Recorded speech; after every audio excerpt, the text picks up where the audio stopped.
Bienvenidos a la Agenda Económica PM de este jueves acá en CNN Chile, la que vamos a dedicar totalmente a la reforma de pensiones. No se asusten, no se ha presentado todavía, así que no se han perdido de nada, sino que debiera presentarse durante agosto. Así lo ha dicho el gobierno en varias oportunidades y obviamente eso presenta todo un desafío porque ya se está discutiendo la reforma tributaria y todos sabemos lo que pasó en un mes, el plebiscito de la nueva Constitución. Por lo tanto, presentar también la reforma de pensiones va a darle bastante presión al gobierno. No hay una fecha todavía clara, se ha hablado de que sería el 10 de agosto, es decir, el próximo miércoles. No lo sabemos aún. Lo que sí sé es que, por ejemplo, el subsecretario a cargo de Previsión Social, que es Cristian Larraín, está prácticamente con dedicación exclusiva para la parte fina de este proyecto que, como les digo, debiera ser presentado durante este mes. ¿Qué es lo que sabemos? Que será una cotización de 6% extra y que no sería heredable y que por lo tanto tampoco habría propiedad sobre los fondos que allí se van a cotizar de cargo del empleador. Parte de lo que sabemos hasta ahora la reforma de pensiones es lo que nos cuenta ahora Orlando Silva. Comenzó la cuenta regresiva para la esperada reforma de pensiones. El proyecto del gobierno sería ingresado este mes y de a poco se han ido comenzando a despejar algunas de las dudas sobre los cambios que se promoverán al sistema. Todo indica que el corazón del debate estará en la cotización extra del 6% a cargo del empleador y donde por lo menos la mitad iría a un fondo colectivo. O sea, el candidato natural para seguir con la capitalización individual es el aporte del trabajador. Y el candidato natural para hacer ahorro colectivo y o solidaridad es el aporte patronal. Pero si hacemos puro reparto, lo que va a pasar es pan para hoy y hambre para mañana. Otro de los puntos que estarían definidos es que ese porcentaje extra no sería heredable, algo que encendió las alarmas de la oposición. Desde el gobierno aseguraron que las herencias que se generan en relación a los trabajadores que fallecen es poco más del 10%, por lo que llaman a no hacer de este punto el foco del debate. Si nosotros creemos que la métrica del sistema de pensiones tiene que ser única y exclusivamente la propiedad individual y la heredabilidad, ¿cómo se va a resolver las diferencias entre hombres y mujeres? Lo que plantea el subsecretario, más que una declaración respecto del proyecto que se está trabajando, es un desafío para las personas que plantean otros principios, que plantean otras características de la reforma. Por el lado de la administración de los ahorros, las actuales AFP se mantendrían administrando los fondos acumulados con el actual sistema, pero no participarían de las futuras cotizaciones, las que serían administradas por un nuevo ente estatal.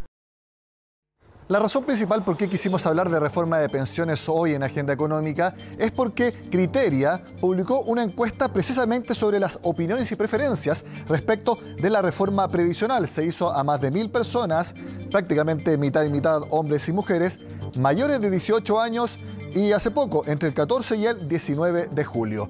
Y una de las conclusiones es la que ven en pantalla. 63% quiere que todo vaya a cuentas individuales. Lo vemos en la información acá. Lo vemos ahí, encuesta Criteria. De la cotización que va a haber, ¿cuántos quieren que vaya todo a cuenta individual? 63% de los encuestados. ¿Cuántos quieren un mixto entre fondo individual y un fondo colectivo? 28%. Y solamente 8 de cada 100 personas quiere que vaya todo a un fondo colectivo. Ahora, respecto a una de las nuevas discusiones que es que si va a haber cuentas individuales que sean nocionales, es una de las apuestas que entonces tendría el Ejecutivo. Y la verdad que esa opción tampoco tiene un apoyo mayoritario. Esto también es parte de lo que preguntó Criteria en la encuesta. Aquí lo vemos. ¿Acuerdo o en desacuerdo con la idea de una cuenta nocional? La pregunta es, si usted está de acuerdo con la siguiente propuesta, que la cuenta personal sea un registro contable de lo aportado por el trabajador, con una rentabilidad fija establecida por el sistema y que dé derecho a una pensión futura, sin propiedad sobre los fondos ni que estos sean heredables. 59%, es decir, 6 de cada 10 no está de acuerdo con esta propuesta. 25% no se manifiesta y apenas 16% está de acuerdo. Ahora, respecto, como les decía, de las cotizaciones que irían a la cuenta personal, 68% está más cerca de la siguiente propuesta, que la cuenta personal siga siendo capitalización individual, rentabilidad variable, saldo acumulado y que defina el monto de la pensión futura y que haya propiedad de los fondos y que estos sean heredables. Por lo tanto, aquí vemos que las cuentas nacionales que no tengan ni propiedad sobre los fondos ni heredabilidad tiene poco apoyo en las personas, apenas un 12%. Ahora vamos a ver otra pregunta sobre, por ejemplo, cómo mejorar las pensiones a futuro. Aquí vemos lo siguiente. 59%, 6 de cada 10, que se mejoren las pensiones de los actuales jubilados usando impuestos, por ejemplo, como es a través de la pensión garantizada universal. También opinión mayoritaria, la mitad, un poquitito más, que se mantengan las cuentas de capitalización individual. Aquí apenas un cuarto, 23%, quiere que se eliminen las cuentas de capitalización individual y 23% dicen no preferir ni una u otra afirmación. Y ahora, esto también es importante, 4 de cada 10 quiere que se cree una nueva entidad estatal, por ejemplo una AFP estatal, pero que las AFP actuales sigan siendo una opción para que administren los fondos.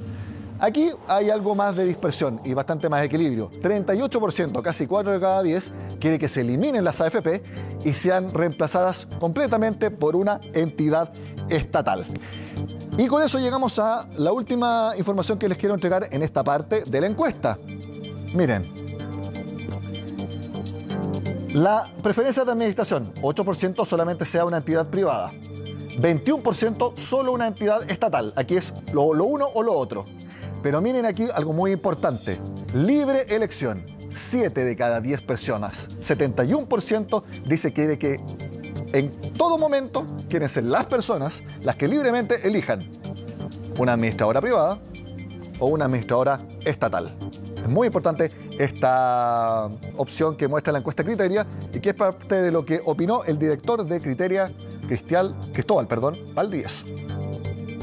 Los resultados del estudio muestran que conforme ha ido avanzando la discusión provisional, la gente ha ido entendiendo más el problema de las pensiones y ha ido tomando posiciones. Y entre ellas quiere una pensión garantizada universal que permita un piso digno y un pilar de contribución individual que permita hacer la diferencia en capitalización individual que refleje el esfuerzo de los trabajadores.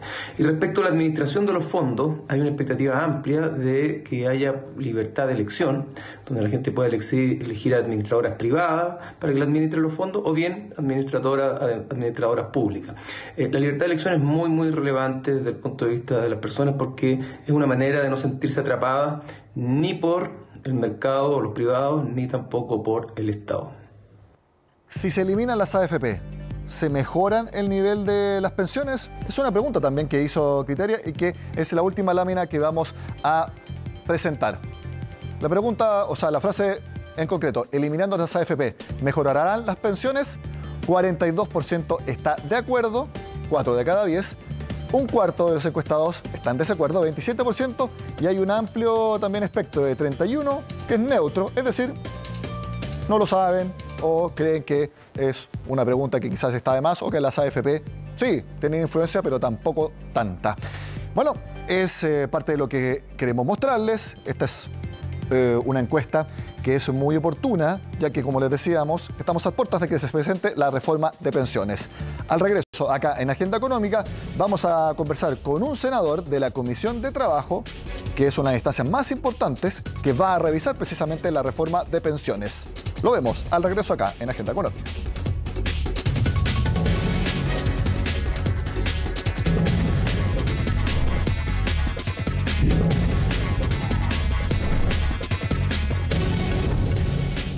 Como les decíamos, este mes se debería presentar la reforma de pensiones. Uno que está muy atento es el senador de Renovación Nacional y miembro de la Comisión de Trabajo, Rodrigo Galilea, a quien vemos en pantalla. Senador, gracias por estar en Agenda Económica.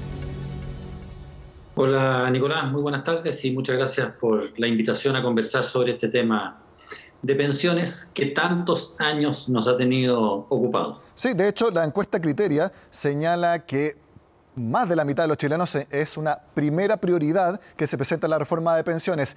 ¿Tiene usted alguna información, ha hablado con el gobierno de cuándo se ingresaría el texto? No, hemos estado con la ministra del Trabajo.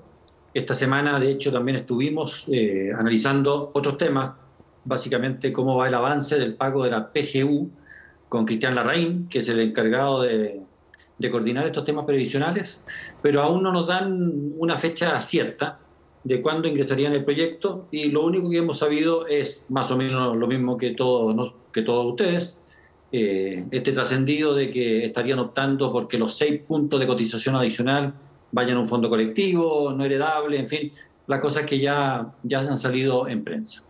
Senador, en la Comisión de Trabajo pasa lo mismo que en la Comisión de Hacienda. Hay mayoría de oposición. Por lo tanto, por ejemplo, en la Hacienda para la reforma tributaria es muy importante que lleguen a un acuerdo con la oposición. Y aquí va a pasar lo mismo para que pueda ser aprobado ese proyecto. El punto que usted menciona, que el 6% de cotización extra de cargo del empleador vaya a cuentas nacionales, si es que hay parte a cuenta individual y a fondo colectivo, pero que como son cuentas nacionales no serían heredables ni de propiedad de los fondos. ¿Es algo que ustedes estarían dispuestos a aprobar? A ver, Nicolás, yo creo que el tema previsional es bien complejo, y a mí me gustaría que lográramos además un acuerdo suficientemente amplio para que no esté en tela de juicio nuestro mecanismo de seguridad social cada 2 minutos. Y por tanto no lo miro esto tanto como de izquierda o de derecha, sino que algo que de verdad funcione bien, tomando en cuenta las experiencias que se conocen en Chile y las experiencias que se conocen en otras partes. Y yo creo, y voy a partir enganchando con lo que tú mostrabas anteriormente, me parece a mí que la encuesta Criteria refleja que los chilenos tienen una intuición bastante correcta de cómo debe ser el sistema de pensiones. Y yo creo que además lo que ya ha ido transcurriendo con la PGU ha ido ayudando a separar y a sacar un poco la neblina que existe sobre todo nuestro sistema de pensiones. ¿Y por qué digo esto?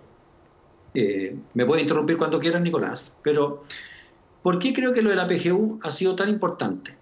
Porque hasta ahora, salvo los que recibían pensión básica, todos los beneficiarios del aporte solidario, el APS que se llamaba, la verdad es que no eran muy conscientes de cuál era el esfuerzo del Estado en sus pensiones y qué es lo que pasaba con sus propios ahorros cuando eran beneficiarios del APS. Todo eso era una especie de oscuridad porque se pagaba en la misma cartola que venía de la AFP y por lo tanto, cómo funcionaba el sistema, hasta dónde eran responsables la AFP de lo que se pagaba, hasta dónde el Estado, era una cuestión bastante nebulosa.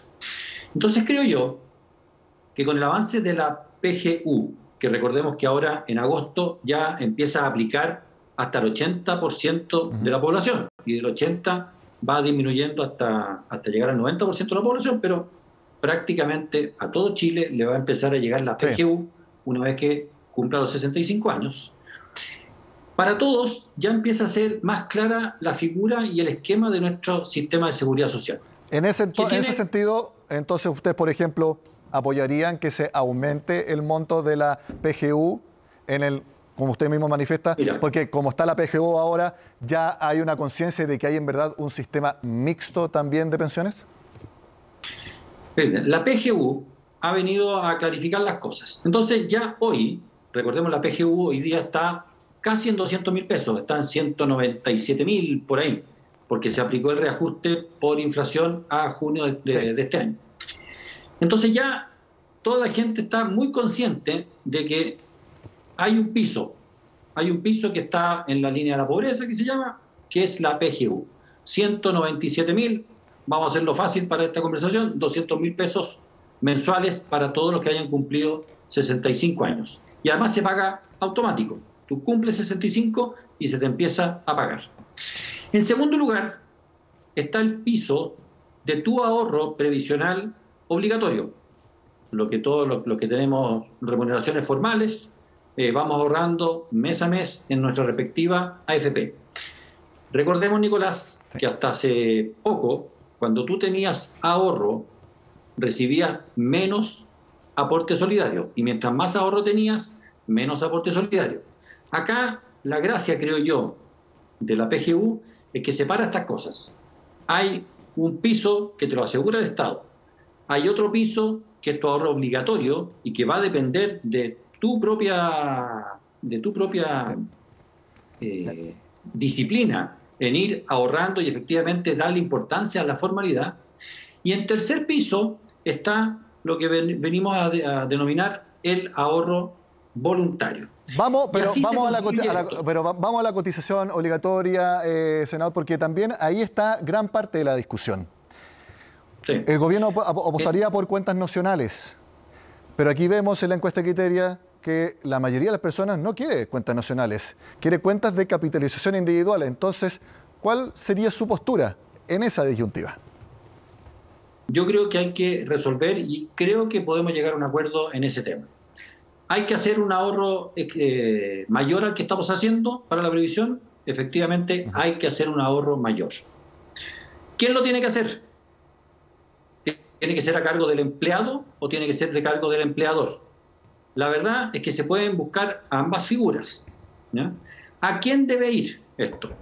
Y aquí es donde empiezan las complicaciones.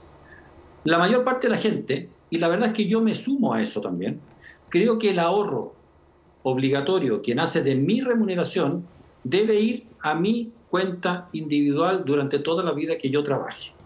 ¿Con propiedad Eso, y heredabilidad? Con todo, tal como lo conocemos. Pues y acá después me quiero detener un poco en el tema de lo hereditario, Nicolás, pero dejémoslo un segundito ahí. Y puede haber un aporte del empleador que vaya, entre comillas, a las arcas generales de la nación. ¿Para qué? Para resolver algunos temas que no se resuelven a través del ahorro individual y probablemente no se resuelven tampoco a través de la PGU, que son básicamente algunas brechas, que son las brechas de género. Las mujeres ganan menos que los hombres y lo ideal sería que lleguemos en igualdad de condiciones a la hora de la jubilación. Y también hay algunas brechas intergeneracionales. Y por tanto, deberíamos distinguir cómo resolver ambas cosas. ¿Cuál sería su postura actualmente, senador? ¿Que sea a través de fondos generales de la nación, como lo veíamos en la encuesta Criteria, o que parte de la cotización individual vaya precisamente a los actuales pensionados? A mí me gustan, Nicolás, los sistemas que son simples en el funcionamiento y simples de entender. Yo prefiero que estemos todos claros que tenemos una base de PGU. Prefiero también, y me gusta, que estemos todos claros de que lo que yo ahorre con cargo a mi sueldo tiene directa relación a cuáles van a ser las condiciones en las que yo me voy a poder jubilar el día de mañana. Y en tercer lugar, también creo que es perfectamente razonable encontrar un mecanismo, quizás con cargo al empleador, que vaya directamente a las arcas fiscales para solucionar estos problemas de brechas entre hombres y mujeres, entre distintas generaciones. Senador. Yo creo que sí, esa es una manera simple de resolver el asunto. Respecto a la administración, Sí. se comenta que lo que se presentaría en el proyecto es que no solamente el 6% de cotización extra, sino que también el 10%, nuevo 10%, que sería el futuro, por así decirlo, si que se aprueba la reforma, estaría bajo una administración pública, un administrador estatal, que eventualmente podría licitar a privados la inversión fina, pero que todo ese 16% estaría bajo una administración estatal. ¿Usted cómo vería esa opción? A ver, este es un tema que lo hemos conversado mucho. La encuesta, y la verdad es que no solamente la encuesta Criteria, sino que repetidamente, muestran una cosa que parece un poco contradictoria. Dice, ¿a usted le gusta la AFP? ¿Quiere que la AFP sigan? Y creo que el número era cerca de 40%, dice no. Claro. Pero cuando le dicen, bueno, pero usted quiere elegir administrador, y ahí la inmensa mayoría dice que sí. Sí, 7 de cada 10. Entonces ahí hay que encontrar una manera de compatibilizar lo que quieren los chilenos. Ahora, ¿qué es lo que hemos visto y conversado en los años anteriores? Una posibilidad es que efectivamente que el recaudador único sea una entidad fiscal. Y de ahí que recaude tu ahorro individual y que recargue el aporte de los empleadores.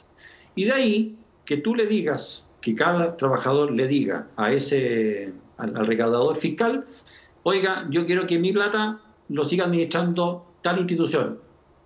tal FP, tal compañía de seguro, en fin, se puede buscar ahí un acomodo. Y que la otra parte la administre para pagar justamente estas brechas de género, estas brechas intergeneracionales de las que habíamos hablado. También hay otro que dice, bueno, y quiero a la vez que a la vuelta la pensión no se pague directamente por la AFP, sino que se pague también por este órgano fiscal, que acumularía, te tendría que pagar una parte lo que es la PGU y otra parte lo que es tu ahorro individual, rentabilizado a través de los años que tú fuiste cotizando. Entonces, aquí hay mecanismos, hay fórmulas, están, yo diría que todas arriba de la mesa. Lo importante, creo yo, es preservar, en primer lugar, la capitalización, que los recursos se inviertan y se cuiden bien durante toda tu vida laboral. Es la única manera de que los sistemas previsionales se mantienen sólidos, senador, y robustos a través del tiempo. Sí. Y en segundo lugar, ¿sí? ¿Perdón? Sí, lo que pasa es que nos queda poco tiempo y quería hacerle una pregunta que tiene que ver con el trámite legislativo.